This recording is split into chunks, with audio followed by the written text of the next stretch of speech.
Kaya pala nangayayat mga kababayan, biglang tumanda. Siyempre, pag may sakit ka, ganun talaga. Ako nga, siguro napansin ninyo, mga kababayan last year, hindi ko man po ina-announce sa inyo kasi hindi ko ugali na ipaalam ko pa sa inyo yung crisis na aking kinakaharap.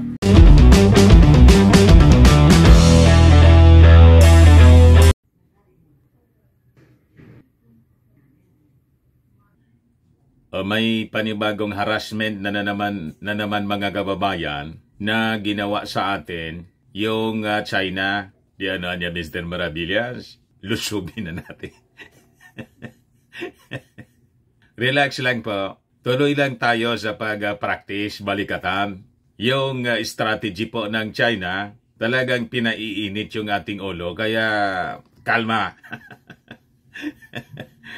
Dapat ganun po yung strategy natin. At lagi natin iisipin mga kababayan that sabi nga ng ating Pangulong Bongbong Marcos, this is a David and Goliath situation. And yun naman niya, kung ano nangyari nung panahon ni David and ni Goliath, panalo si Goliath, si David, ginamitan lang po ng sling. Diba, mga kababayan?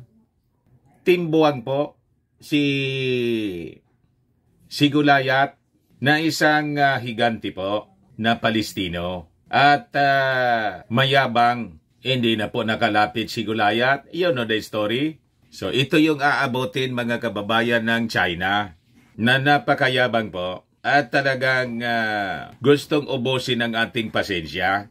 Ayan po, Chinese ship harasses Philippine vessel near Pag-asa. Playtest po ito, mga kababayan. Di ano niya yung ginagawa ng ating Pangulong Bongbong Marcos, Mr. Maravillas. Yung ating Pangulong Bongbong, nagre-recover po sa kanyang trangkaso with the First Lady. But work from home po siya, mga kababayan. And closely monitoring sa situation po. At alam naman natin na may mga kausap na siya. Ito yung balita ngayon mga kababayan. Sa Manila Times, Marcos wants multi-mission ready army. Yan sabi po ni Gibo Teodoro, yung ating defense secretary. At yung ating bansa ay tuloy-tuloy sa pag-engage sa ating mga kaibigang bansa sa mundo para ihanda ang security dito po sa West Philippine Sea. Ayan po, mga kababayan, ng mga balita dito. Ranking diplomats from the Philippines, the United States and Japan met in Tokyo Thursday to conduct talks in preparation for the upcoming trilateral meeting among the three countries' leaders amid threats to peace and security in the Indo-Pacific. So makikita ninyo mga kababayan, ang agresibo na mga aksyon, activities ng ating pamahalaan para i-counter yung mga aksyon, mga kababayan ng China dito sa ating, dito po sa West Philippine Sea. So yun ang mga developments, mga kababayan dito sa ating bansa. Now, overseas, siguro may marami sa ating mga kababayan ay humahanga sa royal family ng Britain. Kasi parang kwentong kwentong fairy tale lang. Ngayon, gusto kong ipaabot sa inyo din itong mga balitang ito kasi ito ngayon ang umuukupa sa mga headlines ng mainstream media. Yung naging announcement po ni Kate Middleton, na-diagnose kasi siya po mga kababayan na may cancer. Ito yung nakakalungkot na announcement mga kababayan. Yan Kate Middleton announces that she has cancer. Catherine, Princess of Wales, announces cancer diagnosis. Yan yung kanyang announcement po at makikita ninyo sa kanyang latest video. Medyo tumanda siya bigla at pumayat po. At yung announcement niya, di ba? Last month yata yon, si King Charles na-diagnose din na may prostate cancer siya. Yung mga royals po, tinamaan ng sakit na cancer. Ito ang balita dito. Kate Middleton, King Charles, and Sarah Ferguson all have cancer in unprecedented royal family crisis. So yun mga kababayan ang mga balita na yumanig sa mundo ngayon. Kasi siyempre sila po yung mga rich and famous and powerful in the world. Talagang hinahangaan ng napakaraming tao sa buong mundo. Kasi yung buhay nila bilang mga princess and kings para lang sa fairy tale mga kababayan. Di ba? But before ko ibigay sa inyo yung mga kwentong yan po, click subscribe muna dito sa ating YouTube channel and hit the notification bell para lagi po kayong updated sa mga kaganapan dito sa ating bansa at sa buong mundo. Like and share na rin po ninyo ng ating video at huwag na rin po ninyo na skip yung ating mga commercial ads para tuloy-tuloy lang ang pag-unlad ng Bagong Pilipinas. Sa mga naghanap ng malinis and spacious fitness gym, pumunta lang po kayo sa aming Colossal Fitness Gym. We also offer Grab Car Rental with our brand new 2023 model ng Toyota Innova. We also accept booking for those who are planning to travel via PAL, Cebu Pacific, and other airline companies, local and international. And bills payment for Meralco bills, Aleco bills para dito sa mga Tagalbay, PLDT, etc. Ang Colossal Fitness Gym is located at 3rd floor Security Bank Building, Landco Business Park, Legazpi City, Albay. For inquiries, look for Gilon Maravillas, contact number 0966-802-0949. Yan yung aming Innova. Lagi na pong matao sa amin. Na-set up na rin po yung aming mga brand new gym equipments. May treadmill na rin po kami. Ito naman po yung bago naming product na binibenta online. iGlow Serum, whitening po siya. Tingnan ninyo yung epekto sa aking anak na architect before and now. Yung mga inquiries po ninyo, dumiretso na lang kayo sa kanyang Facebook account, Riz Maravillas. Ito naman po, Firmax Firming and Lifting Cream. Pinapahid po sa mga pulses and affected area. Mainam po siya mga pains and paninigas na mga kaso-kasuan. Ito naman po, mga kababayan, Automax Radiant Serum. Sa mukha naman yung application. Anti-aging po siya. You will look 10 years younger than your age. Sa mga cancer patients naman po, baka lang gusto ninyo itong itry. Ningxia Red Mix Fruit Drink. Hindi man po siya gamot, food supplement siya. Kaya lang, gawa siya mga kababayan sa goji berry. Yung goji berry may anti-cancer properties. O yung mga inquiries ninyo, dumiretso na lang kayo sa aming messenger sa Facebook para masagot namin agad. Ayos pa mga kababayan, ayos na ayosan niya Mr. Maravillas. So balikan natin muna yung mga kwento dito sa atin tungkol sa pang-aaboso, tuloy-tuloy na pang-aaboso, harassment nitong mga barkada ni Maudigs. Ito pong China. Kasi niya Mr. Maravillas na-involved din talaga ng secret deal. Yan nga pa, isabi ng ating Pangulong Bongbong Marcos, kung mayroon man anya na mga ganon na napag-usapan, I rescind it. Unang-una po, that is unconstitutional. Mandato ng bawat Pangulo, mga kababayan, to defend the Constitution. So ito yung mga latest na balita ngayon. Sabi nga natin mga kababayan, purposely talagang ayaw tayong tantanan to weaken our resolve. Yun ang objective nila nitong mga Chinese. Iniinis tayo. Huwag tayong padadala sa kanilang mga taktika, mga kababayan. So ito siya. Sabi diyan, more than a dozen Chinese vessels tried to block a Philippine Coast Guard ship escorting marine scientists on the way to Pag-asa Island in the West Philippine Sea. Yung mga marine scientists naman natin, yung piniperwisyo nila. Kasi madidiscover mga kababayan yung kanilang mga pagsira sa marine resources because of this unabated activities dyan po sa West Philippine Sea. So ito siya, mga kababayan, yung picture na pinadala courtesy ng Philippine Coast Guard. Sabi dyan, in this handout frame grab video footage on March 21 and received from the Philippine Coast Guard on March 22 shows a Chinese Coast Guard ship maneuvering past a Philippine Coast Guard ship near Sandy Cay Reef, near the Philippines held Taito Island and Spratly Islands.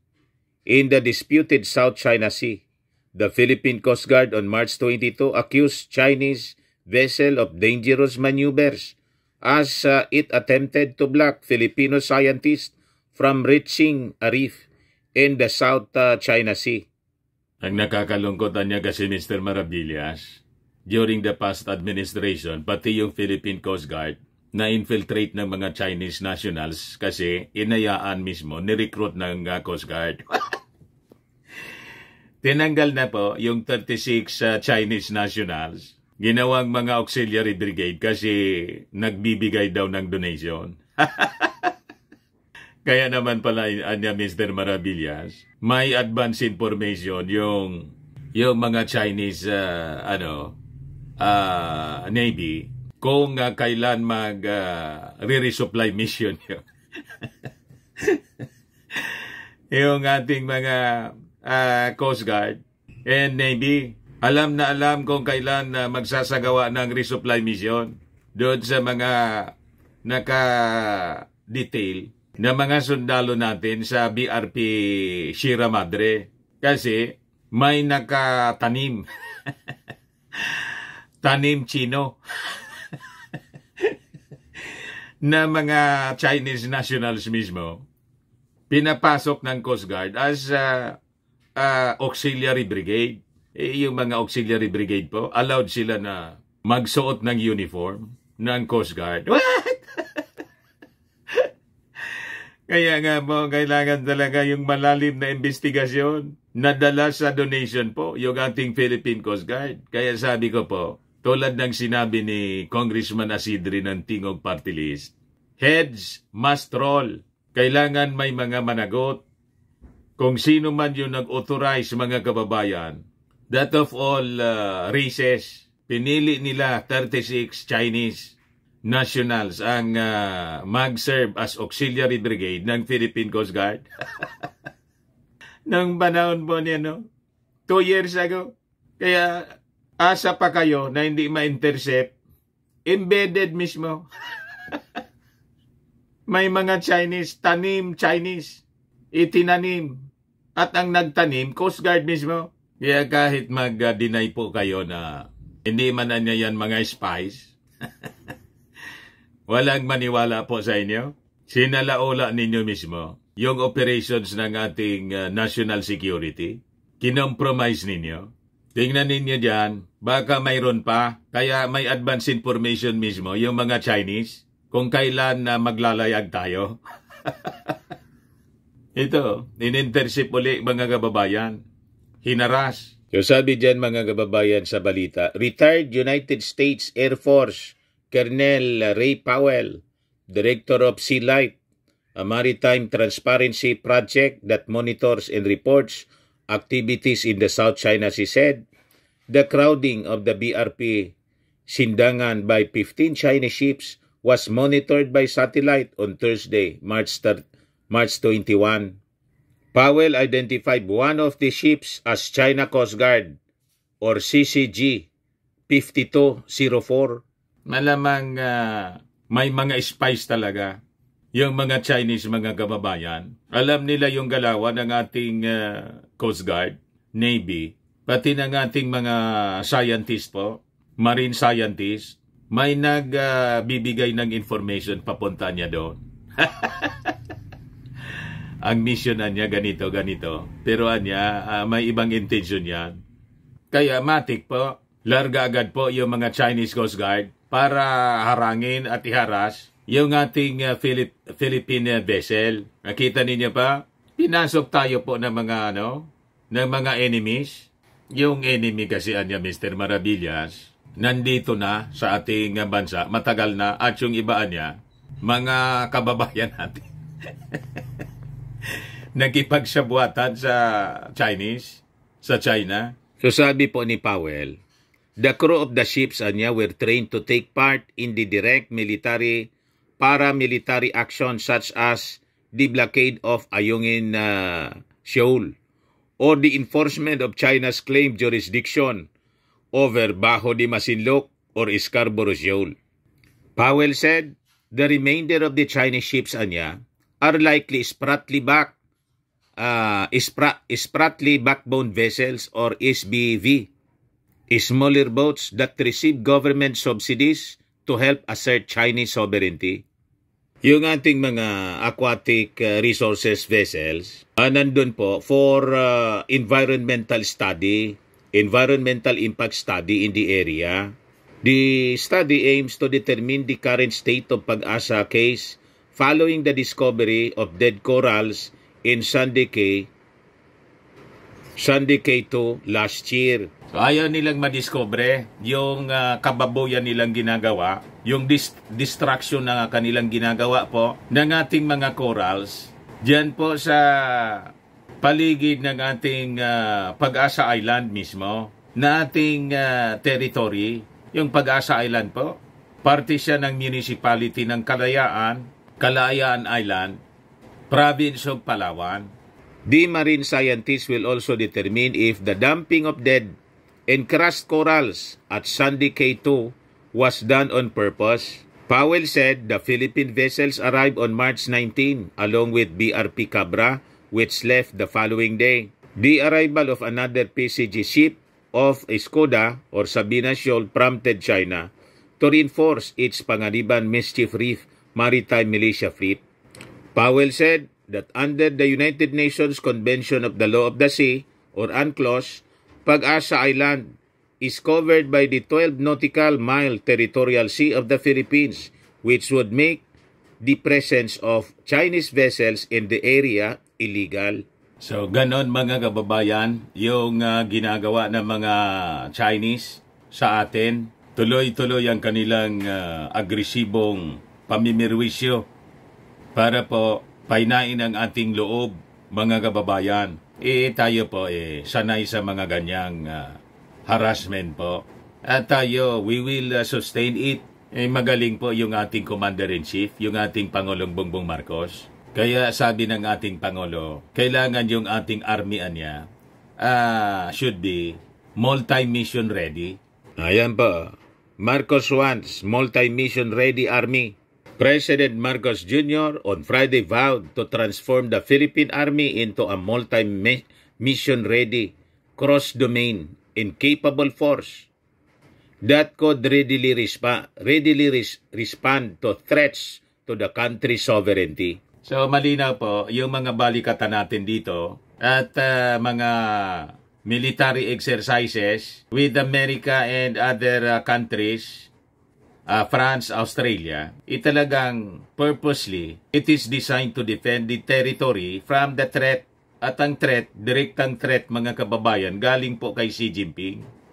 In a speech read by Defense Secretary Gibo Teodoro at the Army's 127th anniversary celebration sa Tarlac, Marcos reiterated his commitment to modernize the armed forces of the Philippines. Kaya sige po yung practice ng ating mga kasundaluhan sa paggamit ng mga bagong dumating na mga gamit po tulad ng mga howitzers, mga tangke.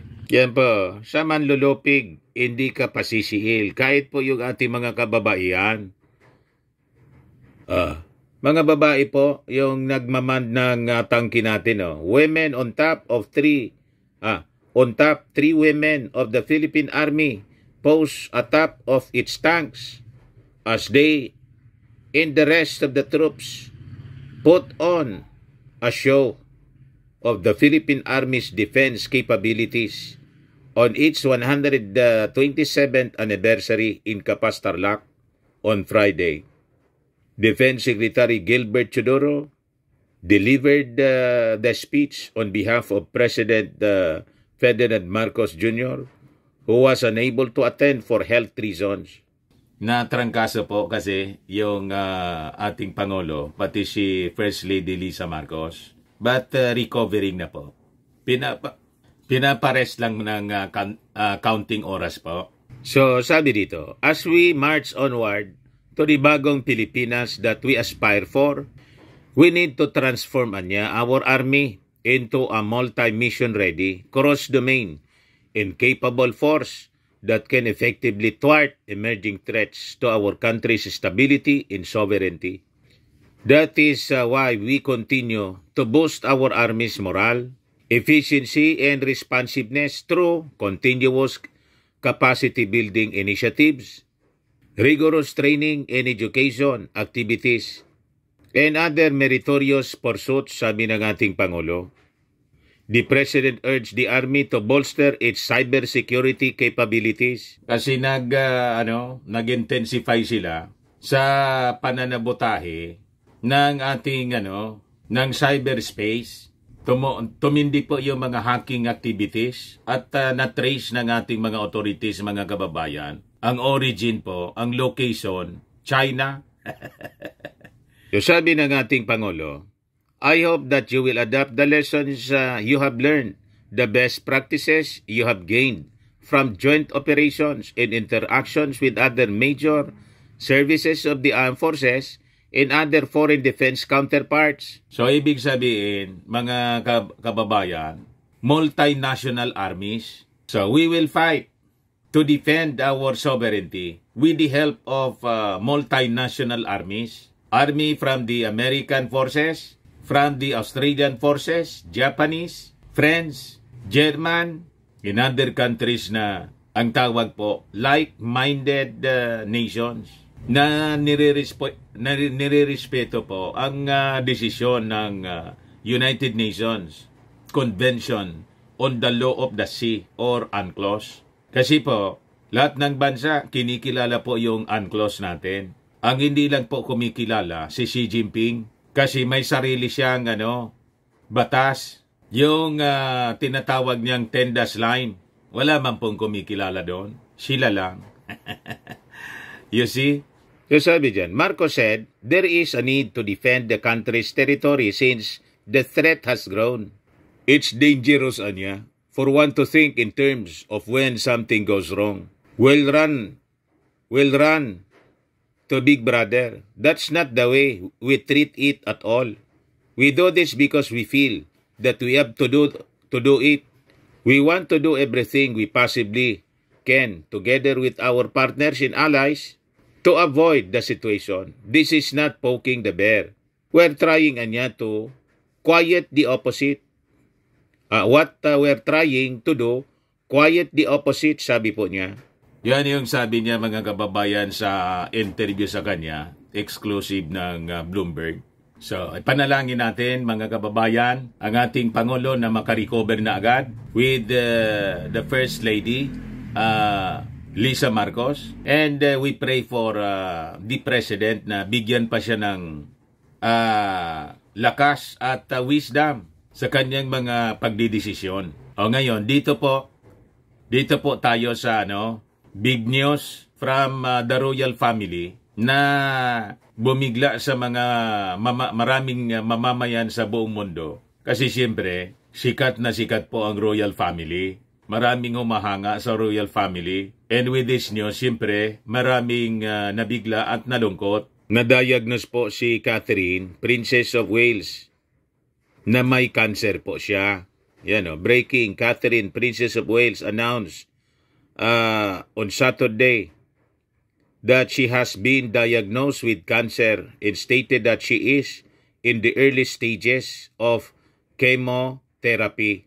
So, kahit nga po ako, nalungkot ako sa balitang ito kasi bata pa. Isa naman, 43 yata siya, 43 years old pa lang. Maliliit pa nga yung mga anak niya. Yung lumabas siya, mga kababayan, sa video ito para i-announce yung kanyang sakit. Makikita ninyo sa kanyang mukha. Sickly po siya. At pumayat po siya, mga kababayan. Tumanda bigla, mga kababayan, si Kate. At yung royal family. Lahat sila, mga kababayan, ngayon nasa matinding kalungkutan kasi 3 sa kanila po ang na-diagnose ng cancer po. Sabi nga dito sa balita, this is unprecedented royal family crisis. Remember, Kate Middleton, King Charles, and Sarah Ferguson all have cancer. in unprecedented royal family crisis. Yan po. Kate Middleton is the latest member of the royal family to share a difficult diagnosis.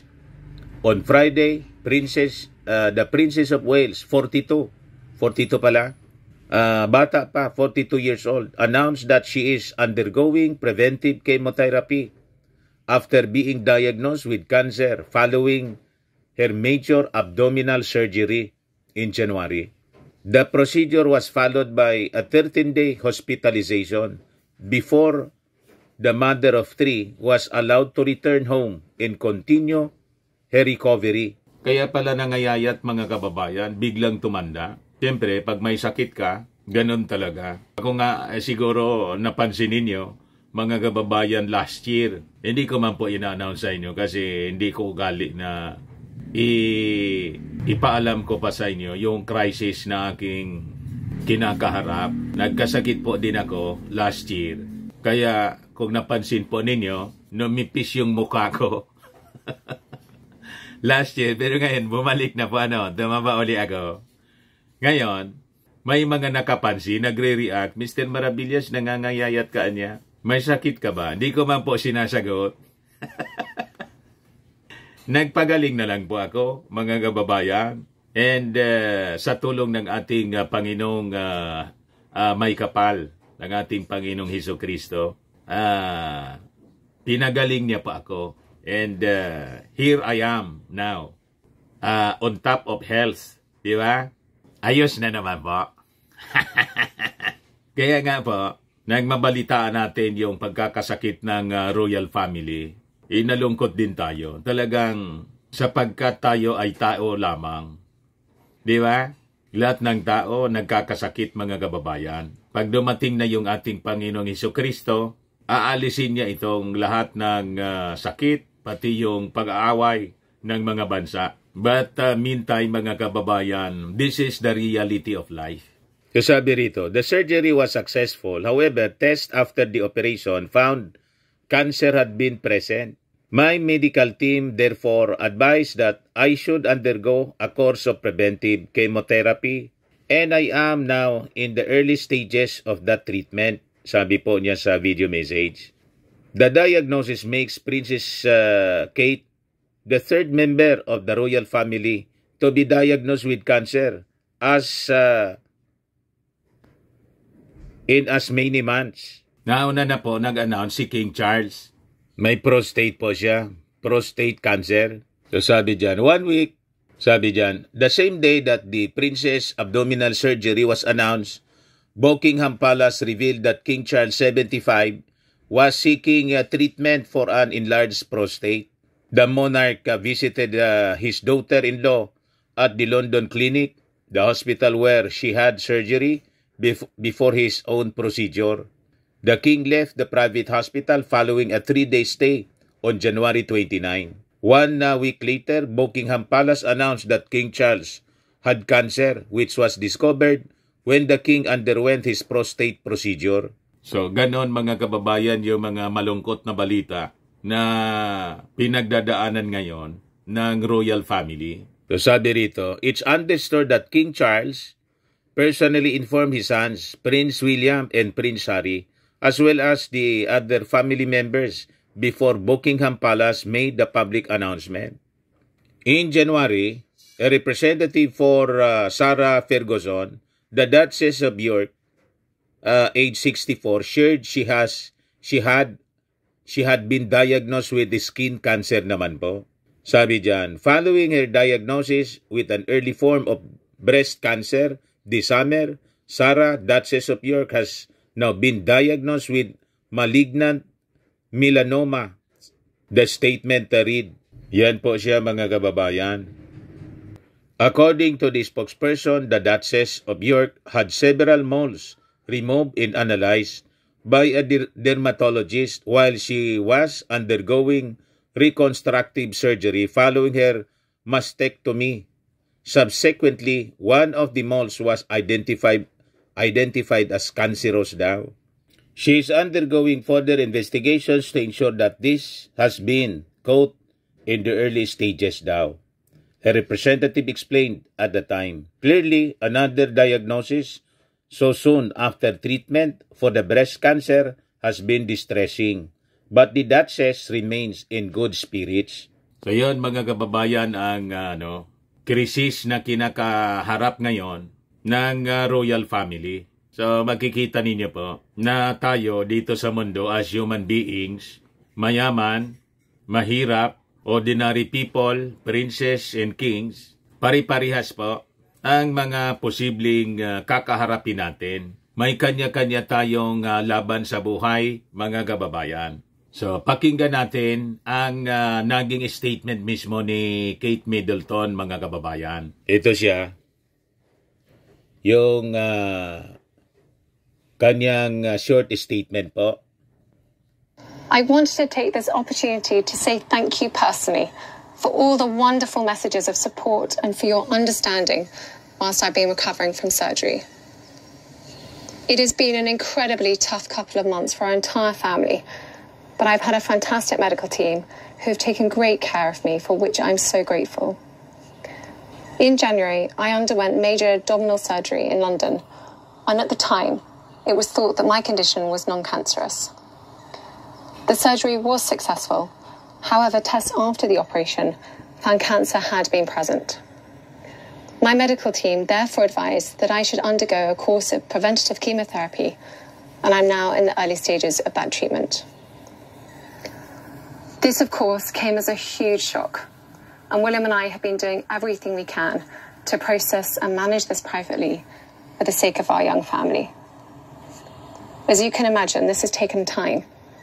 It has taken me time to recover from major surgery in order to start my treatment.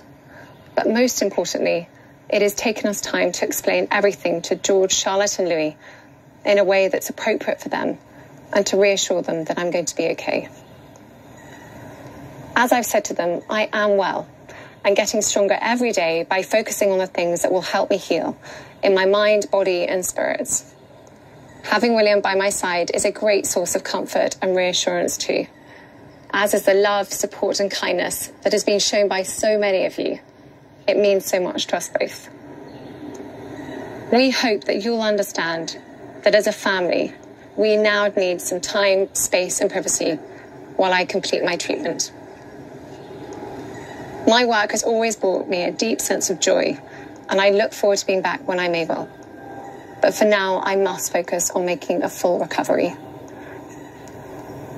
At this time, I'm also thinking of all those whose lives have been affected by cancer. For everyone facing this disease, in whatever form, please do not lose faith or hope. You are not alone.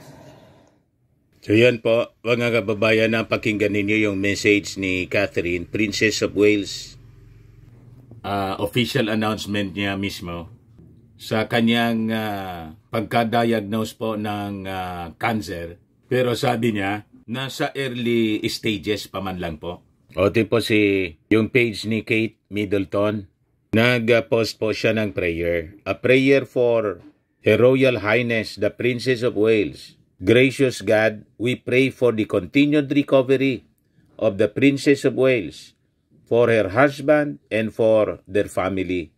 Grant them and to all who are affected by sickness, faith, hope, and the knowledge of your love. Through Jesus Christ our Lord. Amen. So, yan po yung post niya mismo sa kanyang page, Kate Middleton, 2 hours ago. So yan po, mga kababayan, yung mga balita, medyo malungkot. But dapat ma-realize natin na ito talaga yung tinatawag na the harsh realities of life. Sabi nga, bad things happen to good people. Kahit yung mga kilala nating mga sikat, mayayaman, just like the royal family, powerful, nakaka-experience sila ng ganyan. Like illness, disaster or tragedy or crime, that is the harsh reality of life. They are not exempt from these events. Tama pa?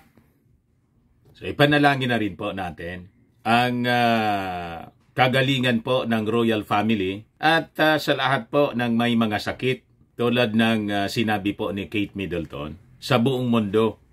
Tama po. So, ako po si Dante Maravillas. Bye-bye. God bless.